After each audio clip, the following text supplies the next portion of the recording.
신종 코로나 바이러스 감염증의 세계적 확산으로 중단됐던 대면 외교가 서서히 재개되고 있지만 외교 간의 국가 간 이동에서 발생하는 방역 문제가 여전히 큰 어려움입니다.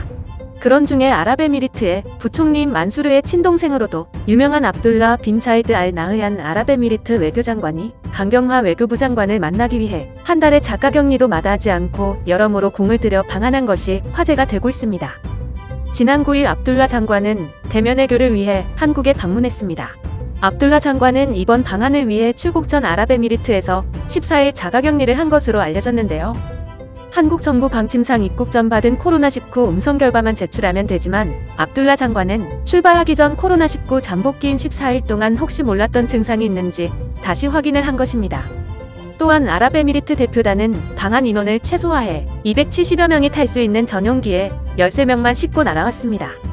또 불필요한 접촉을 피하고자 공항에 도착하자마자 준비된 차를 타고 호텔로 이동했으며 한국에 있는 자국 대사에게도 공항에 영접 나오지 말라고 전했는데요. 뿐만 아닙니다. 아랍에미리트 측은 서울 시내 호텔 2개 층을 통째로 빌렸습니다. 아랍에미리트 대표단과 전용기 승무원들은 한 아랍 외교장관 회담과 공항 이동을 제외하고는 일체 밖으로 나가지 않았다고 합니다. 식사도 호텔에서 룸서비스로 해결했습니다.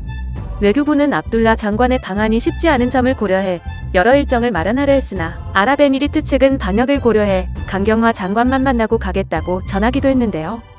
따라서 외교장관 회담은 10일 서울 한남동 장관 공관에서 양측에 2명씩만 배석한 채 진행됐습니다.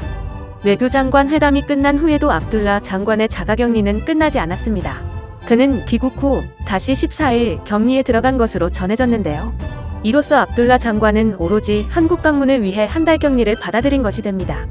외교부 당국자는 12일 압둘라 장관이 코로나19 이후 첫 해외 방문지로 한국을 선택하고 강 장관 한 명을 만나기 위해 이렇게 공을 들인 것은 그만큼 아랍에미리트가 한국과 관계를 특별히 생각한다는 의미라고 전했습니다.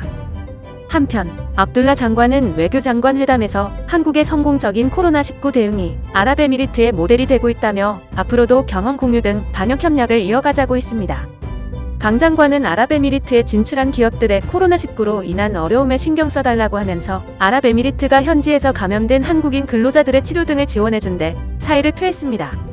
양 장관은 백신 개발과 방역 등 코로나19 대응뿐 아니라 보건, 식량 안보, 과학기술 등 분야에서도 긴밀히 협력하기로 했습니다.